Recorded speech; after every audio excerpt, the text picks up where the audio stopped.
Hello. In this episode, I'd like to ponder two questions.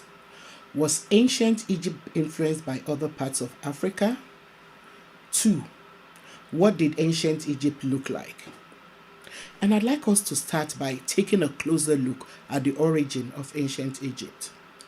The ancient Egyptian civilization has been said by various historians to have started about 10, 8, or 5,000 years ago.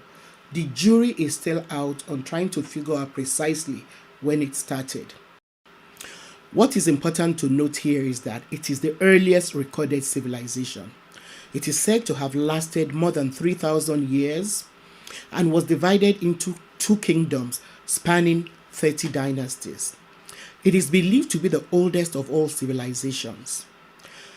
Now, from the earliest and most reliable records found in the Edfu text, which I mentioned in an earlier episode, the area was conquered by Horus, who came there from somewhere south of Egypt. As I stressed in that episode, the Edfu text was carved in stone. It was found in the temple of Horus, the oldest recorded ruler of Egypt, in the area that we now know as ancient Egypt. Horus conquered the people he met in the area, just as he had vanquished the people he met on his way from the south. This king Horus became deified after he died. The place that Horus came from originally has been identified as somewhere around Uganda and Somaliland. I won't dwell on the question of whether or not Horus and his followers were black Africans, since I've elaborated enough on the genesis of that debate in the last episode. Please take time to watch that episode if you have not already done so. I just want to add here that apart from the incontrovertible evidence found in the Edfu texts, other archaeological findings and accounts of early historians like Herodotus, a Greek who wrote about the identity of the ancient Egyptians around 450 BC, and other Greeks who were contemporaries, all support the idea that the ancient Egyptians were dark-skinned with woolly hair like you and I. So they had to have been of African descent. Reasonable academics agree that over generations, the population of Egypt has continued to change due to waves of migration over several centuries. Even if we were to go by the way the Egyptians identified themselves, they called their country Kemet, which means black land. It was a nation which was culturally advanced in many aspects, such as mathematics, writing in the form of hieroglyphics, astronomy, architecture, the arts, science, technology, and religion. Now, in describing the pyramids as he saw them, Herodotus writes that they were built out of polished stones, and he believed that the stones were raised by machines made out of wooden planks. The level of sophisticated calculations that must have gone into the construction of the Sphinx, as well as the Great Pyramids, continues to astound modern mathematicians, scientists, and astronomers. It is believed that the pyramids were positioned to reflect the rays of the sun in exact proportions to the equinoxes and the solstices, and that these were tied to agricultural events such as the time to plant or harvest. In the area of writing, the ancient Egyptians developed hieroglyphics, which were a combination of images, syllables, and alphabets comprising of about 1,000 characters. The cursive version of the hieroglyphics was used to write religious inscriptions by priests.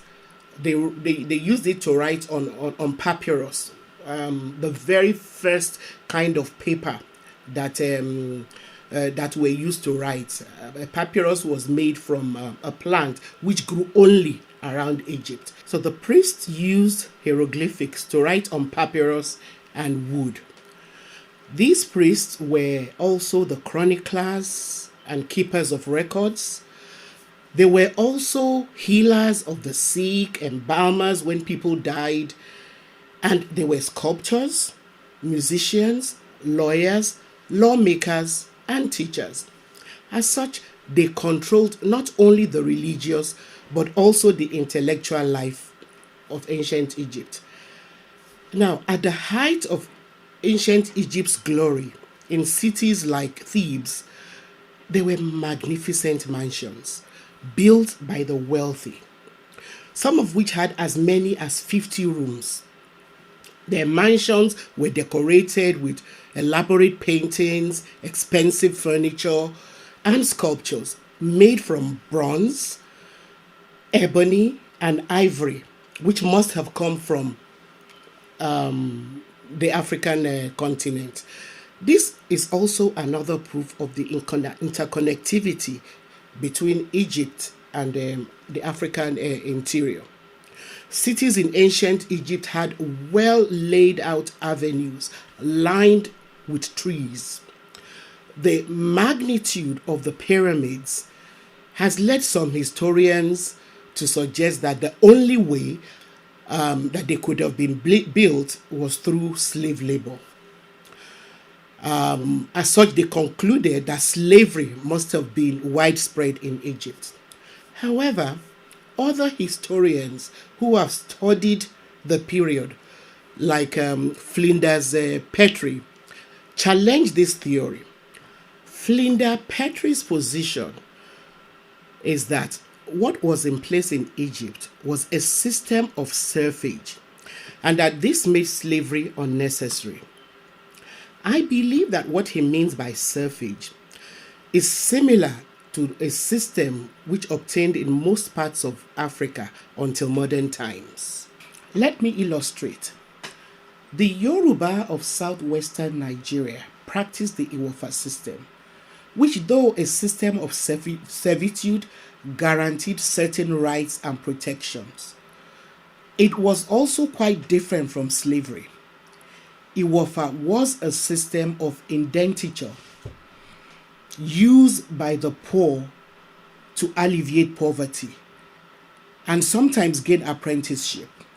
For the wealthy, Iwafa was a source of labor at a time when there was no system of wage labor. It was often contractual, and it did not prevent those who served as Iwafa from rising to any level of power. In ancient times, even if people started out as slaves, they had the ability to rise to the most prominent positions of authority.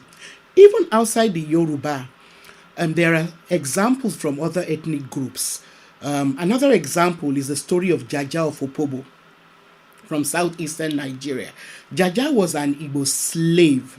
I use the word slave here with a lot of reservation. In spite of having been enslaved, Jaja was able to work his way, to become the ruler of Opobo. This could not have been possible under the kind of system of slavery which was practiced in ancient Greece and which later became perfected by European descendants in the Americas, where it was made more brutal by racism. Back to the pyramids. John Jackson proposes that the building of the pyramids in Egypt was a well-organized project which lasted about 10 years just to get the stones to the site. The project engaged 100,000 men who worked in 3-month shifts to move rocks to the site of construction. The real construction took another 20 years.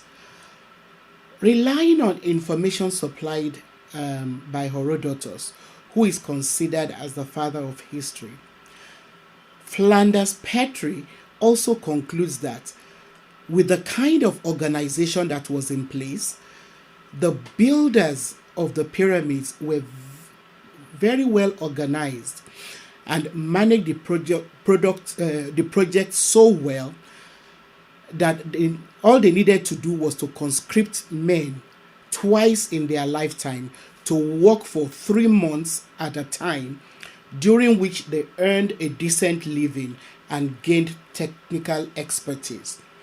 Although he does not does not actually mention women, I think it is safe to assume that some women would have been involved in this project as well, since we're talking about men being camped for about 3 months at a time, 100,000 men being camped at the building site for so many months at a time.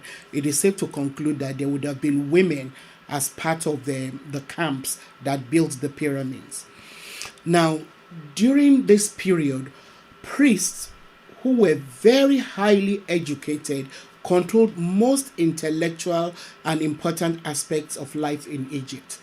They were in charge of the manufacture of linen, which we know originated from Egypt, the linen cloth, and any other positions in the army that needed a knowledge of arithmetic.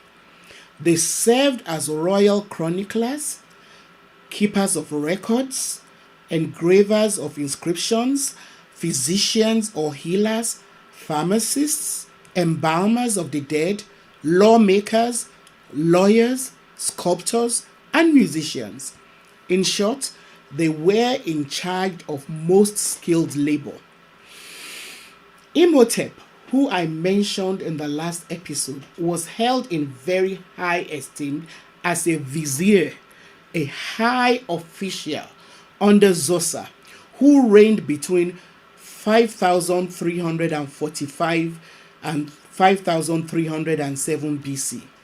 Imhotep was an example of how knowledgeable and versatile priests were. He was an astronomer, architect, chief physician to the king. He was later deified as the god of medicine, and a temple was erected to his memory in the ancient city of Memphis. John Jackson, another historian, throws more light on the status of slaves in Egypt, in ancient Egypt, by suggesting that in spite of the fact that that Egyptian priests wielded so much power, they were generally fair and just. He illustrates that under this system, the punishment for killing a slave was death, and the priests were in a position to exert this punishment. The society was so well organized that private citizens did not need to carry arms, and even soldiers were not allowed to carry arms except when they were on duty. As such, Egypt prospered during this period. Another researcher who examined artworks that had to do with the domestic life of Egypt during this period was Winwood Reade. He suggests that women in the society were held in high regard and children were very well cared for. And he was able to deduce this by reading the artworks of ancient Egypt. We should also compare this to the status of women and children in Europe as recently as the Victorian period. And you'll see the difference. Unlike the women in ancient Egypt, European women and children were not very well highly regarded. And all you have to also do to come to this same conclusion you don't even have to study history to be able to come to this kind of conclusion. If you read novels by writers like Charles Dickens, who gave us the story of Oliver Twist, based on the society in which he lived, you'll be able to also come to the same conclusion that compared to women in ancient Egypt, European women and children were not as well cared for, and that the society also did not regard people who were not wealthy, and did not take as much care of their poor as societies in ancient Egypt. So in ancient Egypt, civil laws were properly administered because the poor and the rich could depend on a proper system of justice. This period, which was long before the Greek, Roman, or Arab conquest, is described as Egypt's first golden age. We also need to remember that this was thousands of years before any kind of civilization was recorded in Europe, not to talk of the Americas. Unfortunately, this golden age ended around 4163 BC, when Egypt began to experience a decline. In the next episode, we will examine the reasons for the decline of this awesome society. Please watch out for it. Remember to subscribe if you have not done so yet. Like and share this video so that more Africans and people of African descent, and really any other people out there who are open-minded enough, can have access to what we share here. Thanks for watching, and see you next time.